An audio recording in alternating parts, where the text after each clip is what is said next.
Hello everyone, स्वागत है आप सबका। मैं हूं चित्रा और हम लोग स्टडी कर रहे हैं इलेक्ट्रॉनिक्स, जिसमें हमारा टॉपिक चल रहा है सर्किट एनालिसिस। और इसके अंदर हम आज आपके लिए एक न्यू टॉपिक लेकर के आए हैं, अध्यारोपण प्रमेय या सुपरपोजिशन थ्योरम। क्या यूज़ है इस टॉपिक का? अभी लास्ट वाले वीडियो में हम लोगों ने कंप्लीट किया था KCL and KVL, Kirchhoff's current law and Kirchhoff's voltage law. तो किरचॉफ्स करंट लॉ और वोल्टेज लॉ हम कहाँ यूज़ में लेते हैं? अगर आपको किसी भी सर्किट के अंदर वोल्टेज या करंट कैलकुलेट करना है तो वहाँ हम उसको यूज़ में लेते हैं। बट कभी कभी हमारे पास में कुछ इतने टिपिकल टाइप के सर्किट्स आ जाते हैं कि वहाँ पर केसीएल और केवीएल सफिशिएंट नहीं होते हैं। उन सर्किट्स को सॉल्व करने के लिए हम कुछ थ्योरम्स का यूज़ करते हैं और उनमें से एक थ्योरम है सुपरपोजिशन थ्योरम या अध्यारोपण प्रमेय। तो चलिए आइए यहाँ हम इस प्रमेय को समझते हैं। तो मैं स्टार्ट करती हूँ। इस प्रमेय को समझने से पहले मैं आपको एक छोटे से सर्किट से इसको एक्सप्लेन करना चाहूँगी।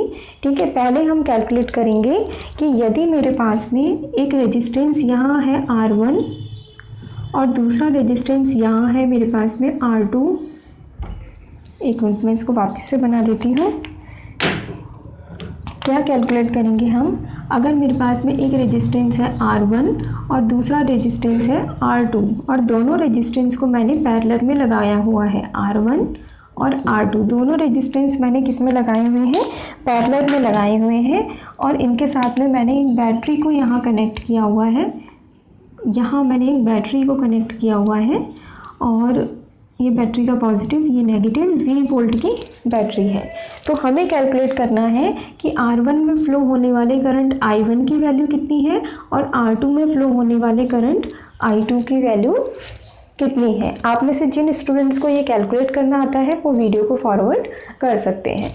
देखिए, सबसे पहले अपने पास में हम सभी ये जानते हैं कि अगर अपने पास में दो प्रतिरोध समांतर क्रम में लगे हुए हैं, मतलब दो रेजिस्टेंस अगर आपके पास पैरेलल कॉम्बिनेशन में लगे हुए हैं, तो दोनों ही रेजिस्टेंस जो है इन दोनों पर वोल्टेज कैसा होगा? सेम होगा। जो बैटरी का वोल्टेज है वही दोनों पर वोल्टेज होगा, है ना। पैरेलल में वोल्टेज सेम रहता है। इसका मतलब मेरे पास में क्या प्रॉपर्टी आई कि मेरे पास में total voltage V equals to R1 पर मेंटेन वोल्टेज अगर V1 है, अगर R1 पर मेंटेन वोल्टेज V1 है और R2 पर वोल्टेज मेंटेन V2 है, तो ये तीनों आपस में कैसे होने चाहिए?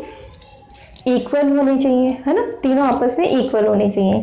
अच्छा, टोटल वोल्टेज V जो है, टोटल वोल्टेज V जो है उसकी वैल्यू कितनी होगी? उसकी वैल्यू होगी इस सर्किट में फ्लो होने वाले करंट I, है ना। टोटल जो करंट I है मैंने यहाँ लिख दिया I, और उसके साथ में जो इक्विवेलेंट रेजिस्टेंस है R1 और R2 का जो तुल्य प्रतिरोध है R इक्विवेलेंट है उसके बराबर। ठीक है, अब हम लेते हैं V1 की वैल्यू। V1 कितना हो जाएगा? अगर R1 रेजिस्टेंस में I1 करंट फ्लो हो रहा है तो ये हो जाएगा I1 R1, और V2 में I2 करंट फ्लो हो रहा है तो V2 की वैल्यू हो जाएगी I2 R2। अब हम कैलकुलेट करते हैं R इक्विवेलेंट। R इक्विवेलेंट कितना आता है अपने पास में? अगर दोनों प्रतिरोध समांतर क्रम में है तो ये आएगा R1 R2 upon R1 plus R2। ठीक है, तो मैंने इस वैल्यू को यहाँ पुट कर दिया। कितना हो जाएगा? I R1 R2 upon R1 plus R2 equals to I1 R1 equals to I2। ये इक्वेशन आ गया अपने पास में। अब हम लोग क्या करते हैं, यहाँ पर हमें कैलकुलेट करना है R1 में फ्लो होने वाला करंट I1, है ना। I1 कैलकुलेट करना है तो हम क्या करते हैं, हम इस वाले इक्वेशन को ले लेते हैं।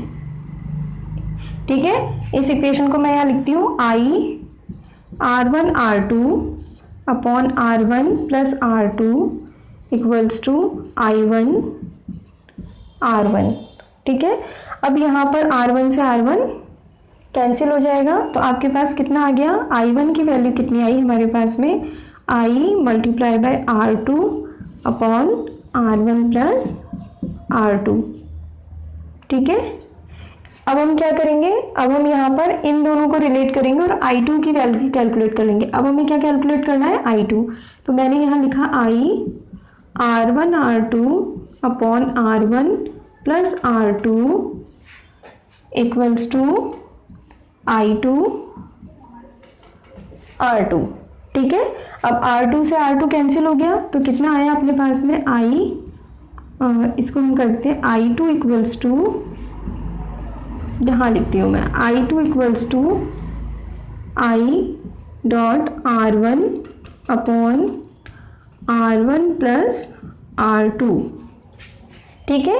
अब आप दोनों इक्वेशंस को कंपेयर करेंगे तो देखो आपके पास में जब मुझे R1 रेजिस्टेंस में करंट कैलकुलेट करना है तो मुझे टोटल करंट I को मल्टीप्लाई करना है किससे, R2 से, और डिवाइड करना है total resistance R1 plus R2 से। लेकिन जब मुझे R2 में दूसरे रेजिस्टेंस में करंट कैलकुलेट करना है तो मुझे किससे मल्टीप्लाई करना है, टोटल करंट को R1 से, और फिर डिवाइड करना है टोटल रेजिस्टेंस से, ठीक है। तो यहाँ पर ये ध्यान रखना है आपको कि अगर मुझे फर्स्ट में रेजिस्टेंस निकालना है, फर्स्ट में करंट निकालना है तो मुझे सेकंड के रेजिस्टेंस से मल्टीप्लाई करना है, और अगर मुझे सेकंड में करंट निकालना है तो मुझे फर्स्ट के रेजिस्टेंस की वैल्यू से मल्टीप्लाई करना है, ठीक है। जब भी पैरेलल कॉम्बिनेशन में हमें करंट निकालना है तो हम इन फॉर्मूलाज को यूज लेंगे, और ये फॉर्मूलाज जो है आगे जो आप थ्योरम्स स्टडी करेंगे उसमें भी यूज में आएंगे, ठीक है।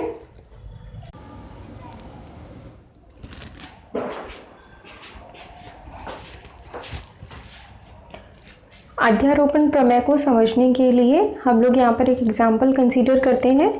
देखिए क्या यूज है अध्यारोपण प्रमेय या सुपरपोजिशन प्रिंसिपल का। इसको समझाने के लिए मैं यहाँ एक रेजिस्टेंस कंसीडर कर लेती हूँ। जैसे एक रेजिस्टेंस मैंने ये लिया और इसके सीरीज़ में श्रेणी क्रम में मैंने एक रेजिस्टेंस ये लगा दिया, और एक रेजिस्टेंस मैंने यहाँ लगा दिया, ठीक है। और उसके साथ में मैंने एक वोल्टेज मैंने यहाँ अप्लाई कर दिया AC के थ्रू, ये पॉजिटिव है और ये नेगेटिव है। एक वोल्टेज मैंने यहाँ अप्लाई कर दिया, ठीक है, ये पॉजिटिव ये नेगेटिव, और इसको मैंने यहाँ कनेक्ट कर दिया, ठीक है। अब मेरे पास में ये ऐसा सर्किट है जिसमें अपने पास में दो वोल्टेज सोर्स लगे हुए हैं, है ना, दो वोल्टेज सोर्स लगे हुए हैं। तो आपके पास में KCL और KVL जो है उससे आप क्या सॉल्व कर सकते हो, जब आपके पास में एक वोल्टेज सोर्स लगा हुआ हो। लेकिन कभी से आपके पास सर्किट में अगर दो वोल्टेज सोर्स लगे हुए हों तो आप कैसे सॉल्व करेंगे, उसके लिए हम यूज़ करेंगे सुपरपोजिशन थ्योरम। तो सुपरपोजिशन थ्योरम के लिए मैंने सपोज कर लिया कि ये रेजिस्टेंस मेरे पास में है 5 ओम का, इसको हम सपोज कर लेते हैं 10 ओम का, ये हो जाएगा इसको 15 ओम, और सपोज कर लेते हैं ये बैटरी है 10 वोल्ट की और ये बैटरी है 20 वोल्ट की, ठीक है। इसको हम सॉल्व करते हैं with the help of superposition theorem.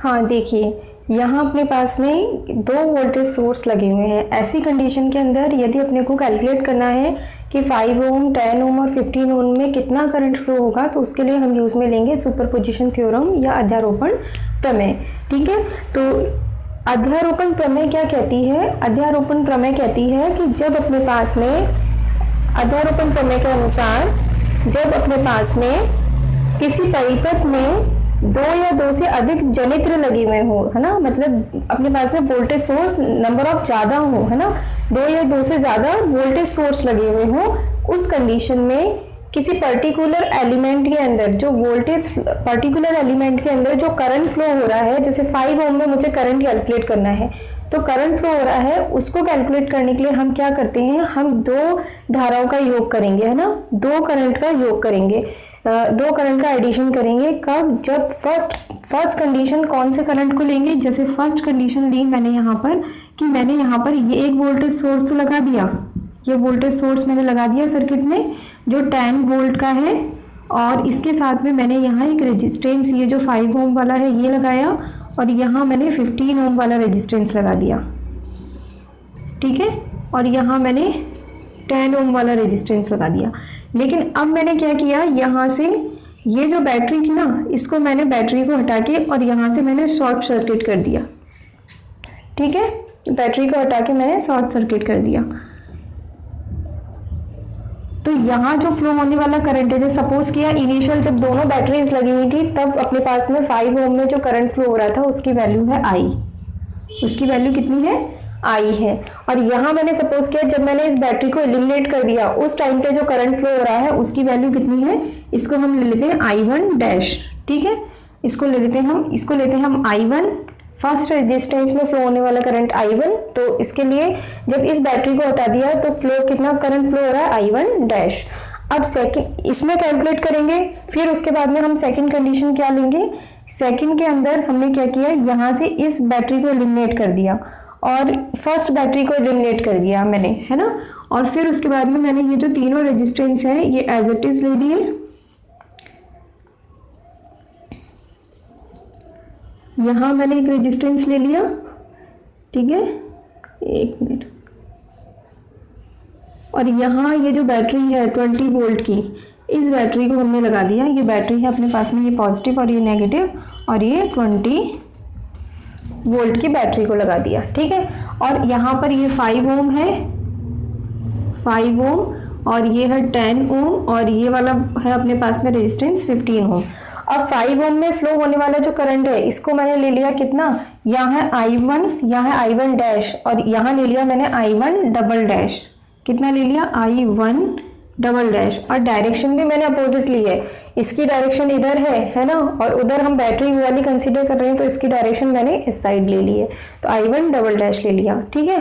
तो अब मेरे पास में 5 ओम जो है रेजिस्टेंस, इसमें फ्लो होने वाला टोटल करंट कितना होगा, ये मेरे पास में होगा I1 equals to I1 dash, है ना, I1 डैश, और अपोजिट है ना दोनों करंट, इसलिए आ जाएगा minus I1 double dash, minus I1 double dash.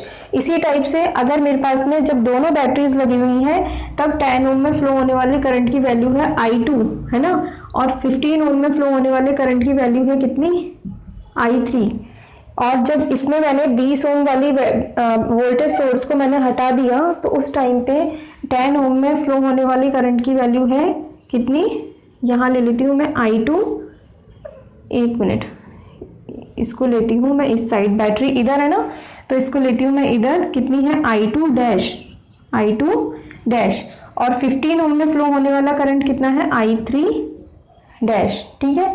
इसी टाइप से जब मैंने बैटरी को इस साइड लगा दिया, बैटरी उस साइड मैंने लगा दी, तो यहाँ पर 10 ओम में फ्लो होने वाला करंट कितना है I2 डबल डैश, और 15 ओम में फ्लो होने वाला करंट कितना है I3 डबल डैश। तो अब अपने पास में I2 की वैल्यू कितनी आएगी, देखो आप, I2 जो है वो भी क्या है, सुपरपोजिशन प्रिंसिपल, सुपरपोजिशन थ्योरम या अध्यारोपण प्रमेय क्या कहता है कि यदि परिपथ में अपने पास में 2 या 2 से अधिक वोल्टेज सोर्स लगे हुए हो तो उस कंडीशन में किसी पर्टिकुलर एलिमेंट में जो करंट की वैल्यू है वो दोनों करंट की वैल्यूज के सम के इक्वल होता है ना, दोनों वैल्यूज के सम के इक्वल होता है। कौन सी दो वैल्यूज, पहले आप एक बैटरी को हटा दो और सेकेंड टाइम आप फर्स्ट बैटरी को हटा दो, ठीक है, तो उन दोनों से मिलने वाले करंट के इक्वल होता है। इसलिए हमने किया I1 इक्वल्स टू कितना हो जाएगा I1 डैश, और यहाँ पे I1 डबल डैश, तो दोनों के अपोजिट डायरेक्शन है इसलिए मैंने माइनस साइन लगा दिया।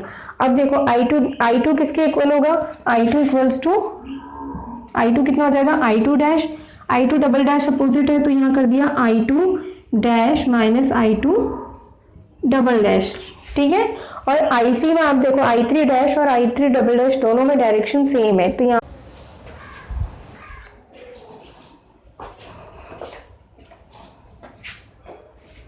हाँ, अब जो है यहाँ पर हम लोगों के पास में हमें ये ध्यान रखना है कि जो आपके पास में अध्यारोपण प्रमेय या सुपरपोजिशन थ्योरम को आप कंसीडर करेंगे ना, तो हमें यहाँ पर बैटरी के अकॉर्डिंग करंट को कंसीडर करना है। जैसे यहाँ पर मैं डायरेक्शन जो लूँगी करंट की वो ये वाला फ्लो लूँगी, है ना, और यहाँ पर मैंने बैटरी इस साइड लगाई हुई है तो करंट का जो डायरेक्शन है वो ऐसे रहेगा, ठीक है, ये चीज़ है। अब हम लोग इसको सॉल्व करते हैं। ये 15 ओम है, ठीक है। हाँ देखिए, पहले मुझे इस सर्किट को सॉल्व करना है, ठीक है, इस सर्किट को सॉल्व करना है। तो अभी मैं क्या करती हूँ कि इनको रफ कर देती हूँ, इनको हम वापस लिख लेंगे।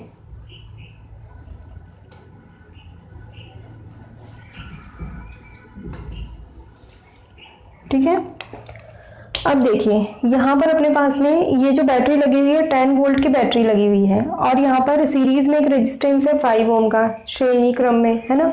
उसके बाद में ये 10 और 15 ओम के रेजिस्टेंस लगे हुए हैं समांतर क्रम में पैरेलल में, ठीक है।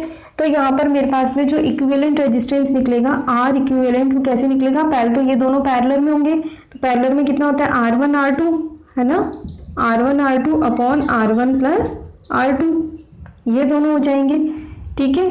और उनके सीरीज में है 5 ओम, तो मैं डायरेक्ट निकाल देती हूँ कितना हो जाएगा, पैरेलल में तो हो जाएगा अपने पास में 10 × 15 अपॉन 10 + 15, ये हो गया समांतर क्रम में। उसके साथ में श्रेणी क्रम में एक 5 ओम लगा हुआ है, तो ये श्रेणी क्रम में क्या होता है R1 + R2, तो R1 + R2, तो ये हो गया अपने पास में एक रेजिस्टेंस, और दूसरा रेजिस्टेंस कितना है 5, तो ये अपने पास में आ गया टोटल रेजिस्टेंस आर इक्विवेलेंट, ठीक है। अगर आपने सीरीज और पैरेलल कॉम्बिनेशन रेजिस्टेंस में पढ़ा होगा तो आपको ये बहुत आसानी से समझ में आ जाएगा। फिर भी मैं एक बार बता देती हूँ। देखो आपके पास में एक सीरीज में रेजिस्टेंस होता है और दूसरा रेजिस्टेंस फिर सीरीज में इसके साथ में, और या फिर आपके पास में यहाँ एक रेजिस्टेंस है और उसके साथ में एक रेजिस्टेंस मैंने यहाँ लगा दिया, ठीक है। तो अभी यही कंडीशन है 10 और 15 में, तो 10 और 15 जो है इनका आ जाएगा कितना, R = R1 R2 upon R1 + R2, तो ये कितना आ जाएगा 10 × 15 अपॉन 10 + 15, ठीक है। तो ये आ जाएगा 10 × 15 अपॉन 10 + 15 कितना हुआ 25, है ना, 25, 10 × 15 अपॉन 25, तो ये हो जाएगा अपने पास में 5 टाइम्स, ये हो जाएगा 3 टाइम्स, और ये हो जाएगा 2 टाइम्स, तो R आ जाएगा टोटल 6, है ना। और अगर मेरे पास में ये 6 ओम, ये अब यहाँ आ गया 6 ओम, और ये 5 ओम, ये दोनों सीरीज में है ना, 5 और 6, तो टोटल कितना हो गया, टोटल हो गया 5 6 11 ओम। सीरीज में क्या करते हैं हम R1 + R2, तो यहाँ भी अपने पास में कितना हो गया, ये हो गया 5 और ये हो गया कितना 6, तो ये हो गया अपने पास में 11 ओम, ठीक है। ये इक्विवेलेंट रेजिस्टेंस आ गया। बैटरी कितनी है, 10 वोल्ट की बैटरी है, वोल्टेज कितना है 10 वोल्ट है, तो I1 डैश, है ना, I1 डैश जो है उसकी वैल्यू कितनी आएगी, I1 dash = E upon R equivalent, ठीक है। तो E कितना है 10 डिवाइड बाय R इक्विवेलेंट कितना है 11, तो 10/11 एम्पियर, ये वैल्यू आ गई I1 की। अब हमें क्या करना है, ये दोनों रेजिस्टेंस पैरेलल में लगे हुए हैं और इनके लिए हमें I2 और I3 कैलकुलेट करना है। तो अभी हमने इस वीडियो में देखा था कि अगर अपने पास में दो रेजिस्टेंस पैरेलल में लगे हुए हैं तो उनमें फ्लो होने वाला करंट कितना होता है, जैसे I2 में मुझे कैलकुलेट करना है फ्लो होने वाले करंट को, तो मेरे पास में कितना आ जाएगा I2 = ये हो जाएगा कितना I1, अच्छा ये है I1 डैश, है ना, तो I1 डैश, फिर हम इसको मल्टीप्लाई करेंगे किससे, अगर मुझे I2 में करंट निकालना है तो मैं दूसरा रेजिस्टेंस लूंगी कितना 15 ओम, है ना, तो मैंने किया यहाँ पर 15 डिवाइड बाय टोटल रेजिस्टेंस कितना होगा 10 + 15 कितना 25, तो ये अपने पास में कितना आ जाएगा, या हम इसको ऐसे कह दें कि यहाँ पर आ जाएगा I2 निकालना है ना, तो R3 रेजिस्टेंस जो R3 है, या मैं इसको डायरेक्ट लिख देती हूँ 1 मिनट, ये अपने पास में कितना है 15, है ना, I2 किसमें 10 में फ्लो हो रही है, तो I1 जो है वो कितनी है 10/11 इंटू 15/25, ठीक है, 5 की टेबल से ये गया 3 टाइम्स, ये 5 टाइम्स, तो ये जाएगा 1 2 10 और ये जाएगा 6/11 एम्पियर, ये आएगा आपके पास में I2 डैश, है ना, I2 डैश। अब अपने को कैलकुलेट करना है I3 डैश, तो I3 डैश के लिए मैं इसको रफ कर देती हूँ, I3 डैश, तो I3 डैश जो है वो भी कितना हो जाएगा I1 डैश डॉट, अब अपने पास में I3 में वैल्यू कैलकुलेट करनी है, तो रेजिस्टेंस कौन सा वाला आएगा सेकंड वाला, तो ये हो जाएगा अपने पास में 10 अपॉन दोनों रेजिस्टेंस का सम कितना है 10 + 15 25, और I1 डैश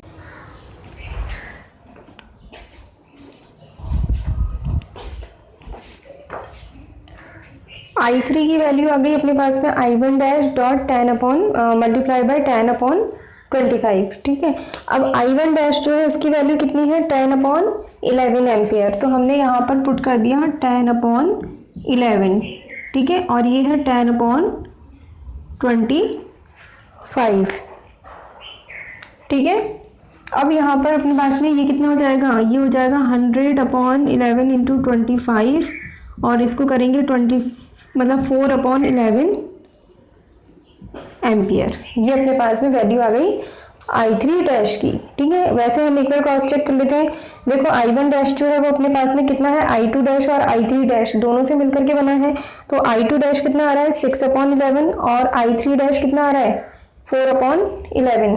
6/11 प्लस 4/11 ऐड किया तो कितना आया 10/11, I1 डैश के इक्वल आ गया। अब हम इसमें लेते हैं सेकंड सर्किट, इसको मैं रफ कर देती हूँ।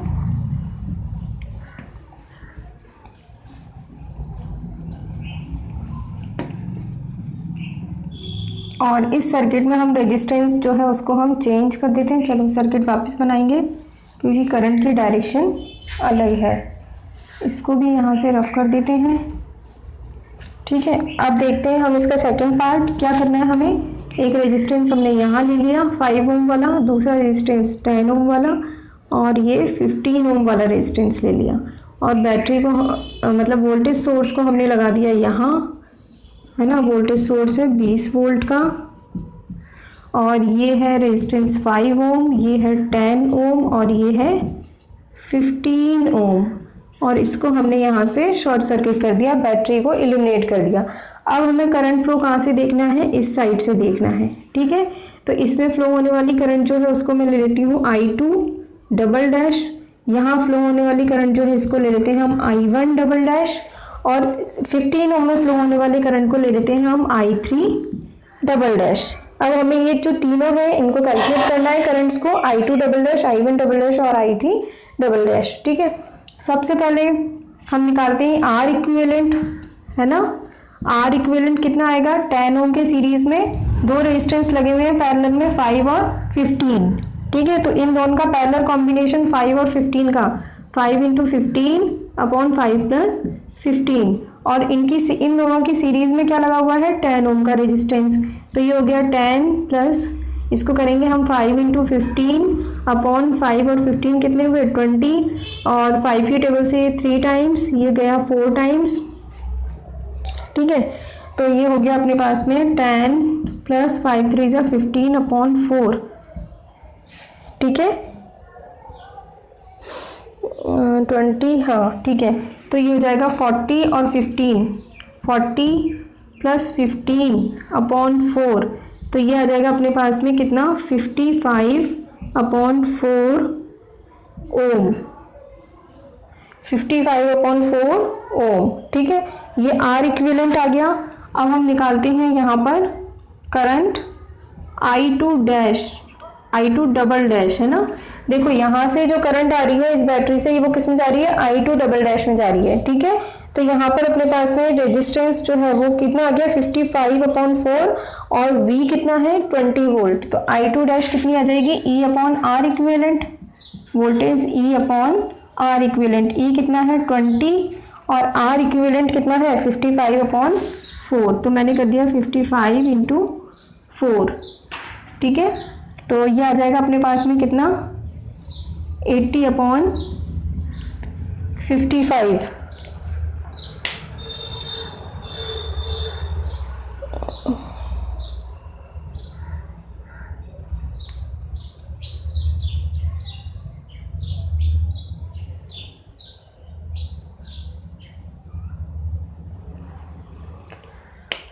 ठीक है। मैं एक बार चेक कर रही थी कि सही है या नहीं है, ठीक है। यहाँ हमने कर दिया इसको E को 20 और इंटू 50/4, तो ये आ गया 80/55। 5 की टेबल से वापस हम कट कर देते हैं इसको, तो ये जाएगा अपने पास में 16 टाइम्स, और ये जाएगा कितनी बार 11 टाइम्स। तो अपने पास में ये आ गया 16/11 एम्पियर, है ना।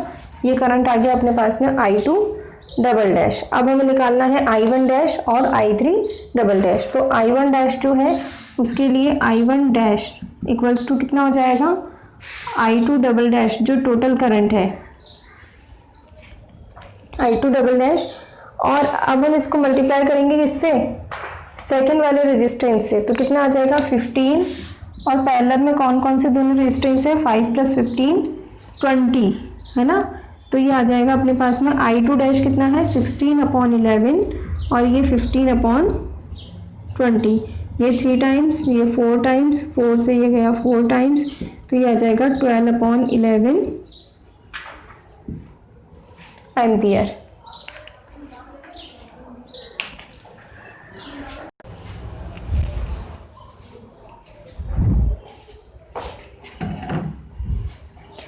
तो यहाँ हमने कैलकुलेट कर लिया I2 डबल डैश और I1 डबल डैश, दोनों की वैल्यूज़ मैं नोट कर लेती हूँ अभी। यहाँ कितना हो जाएगा I1 डबल डैश 12/11 एम्पियर, और इसके साथ में I2 डैश जो है, I2 डैश जो है इसकी वैल्यू है कितनी 16/11, तो मैंने यहाँ लिख दिया 16/11 एम्पियर। ठीक है, अब हमें कैलकुलेट करना है I3 डबल डैश, है ना।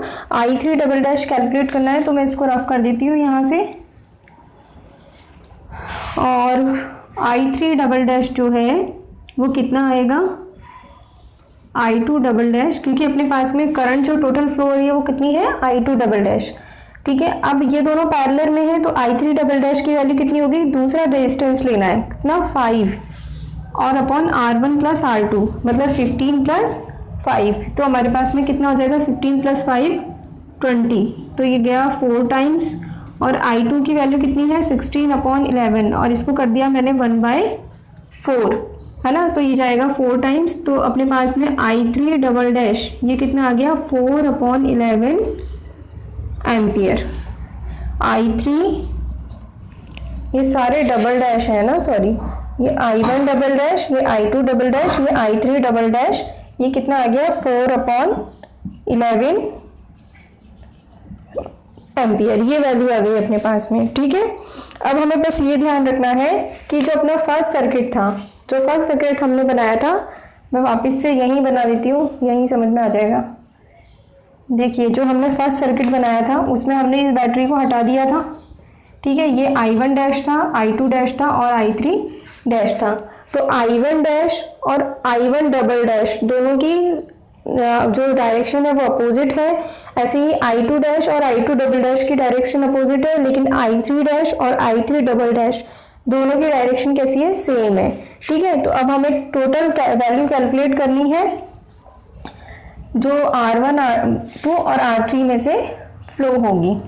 तो यहाँ पर जो 5 ओम का रेजिस्टेंस है, इस 5 ओम से फ्लो होने वाला करंट जो है वो कितना हो जाएगा, I current I1 dash minus I1 double dash, कितना है I1 डैश 10/11, ठीक है, और I1 डबल डैश कितना है 12/11। तो हम इसको करते हैं कितना, अपोजिट कर लेते हैं, इसको हम कर लेते हैं I1 double dash minus I1 dash, मतलब 12/11 माइनस 10/11, तो ये आ जाएगा अपने पास में 2/11 एम्पियर। नेट करंट जो फ्लो होगा 5 ओम में से वो ये वैल्यू आ गई। अब यहाँ पर मैं ब्रैकेट में कर देती हूँ 5 ओम।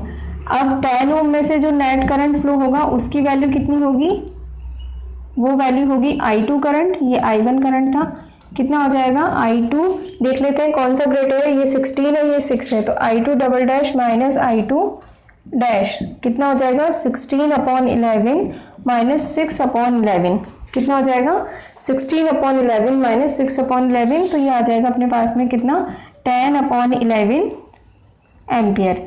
इसी टाइप से I3 किसके लिए, 15 ओम के लिए, तो I3 तो दोनों ऐड करनी है 4/11 और 4/11, तो ये ऐड हो जाएगी I3 dash plus I3 double dash, तो ये आ जाएगा 4/11 प्लस 4/11, तो ये टोटल आ जाएगा 8/11 एम्पियर।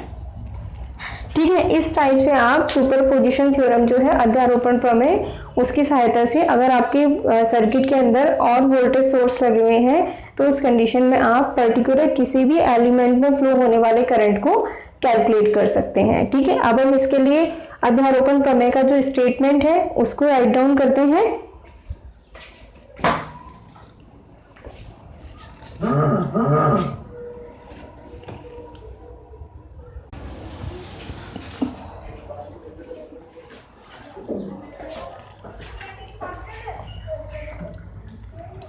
हाँ देखिए, यहाँ हम लोग कंसीडर कर रहे हैं अध्यारोपण प्रमेय का जो स्टेटमेंट है उसको। अभी हमने एग्जाम्पल देख लिया, ठीक है, एग्जाम्पल के थ्रू हमने अध्यारोपण प्रमेय को समझ लिया। ठीक है, क्या है अध्यारोपण प्रमेय? देखिए, इस प्रमेय के अनुसार यदि किसी रैखिक प्रतिबाधाओं के जाल में दो या दो से अधिक जनित्र जुड़े हुए हों, जनित्र मीन्स दो या दो से अधिक वोल्टेज सोर्स जुड़े हुए हों या करंट सोर्स जुड़े हुए हों, तो उसके किसी बिंदु से किसी अवयव में प्रवाहित धारा का मान, मतलब उसके अंदर कोई भी एलिमेंट हो सकता है, आपका कैपेसिटेंस, रेजिस्टेंस या कोई भी एलिमेंट हो सकता है जिसमें फ्लो होने वाले करंट का मान जो है, धारा का मान जो है, उन सब धाराओं के योग के बराबर होता है जो कि प्रत्येक जनित्र के कारण प्रवाहित होती है, जबकि दूसरे जनित्र को उनकी आंतरिक प्रतिबाधाओं के द्वारा, मतलब जो उनकी इंटरनल इम्पीडेंस है उसके द्वारा प्रतिस्थापित कर दिया जाता है। मीन्स क्या है कि अगर आपने क्या किया, एक बार एक वोल्टेज सोर्स को हटा दिया, तब आपने करंट कंसीडर कर लिया, उसके बाद दूसरे वोल्टेज सोर्स को हटा दिया, फिर आपने करंट को कैलकुलेट कर लिया, दोनों को आपने एडअप कर दिया, जैसे अभी हमने प्रीवियस एग्जांपल में देखा। तो उससे हम एक सर्किट के अंदर जब बहुत सारे जनित्र, वोल्टेज सोर्स या करंट सोर्स लगे हुए हैं, तब भी हम क्या कर सकते हैं, तब भी हम यहाँ पर उस अवयव में प्रवाहित होने वाली धारा का मान कैलकुलेट कर सकते हैं। ये है हमारे पास में अध्यारोपण प्रमेय। यदि आपको मेरा वीडियो अच्छा लगा हो तो वीडियो को लाइक करना, चैनल को सब्सक्राइब करना, और इसमें कोई क्वालिटी लगी हो तो कमेंट करना। इसके साथ साथ में कोई कमी लगी हो तो वो भी वीडियो में बताइएगा। मिलते हैं नेक्स्ट वीडियो में। इसके साथ साथ में अगर आप लोग चाहते हैं बीएससी के किसी भी टॉपिक पर वीडियो, बीएससी के किसी भी पेपर के टॉपिक पर आप वीडियो चाहते हैं तो उसे भी आप कमेंट बॉक्स में बता सकते हैं।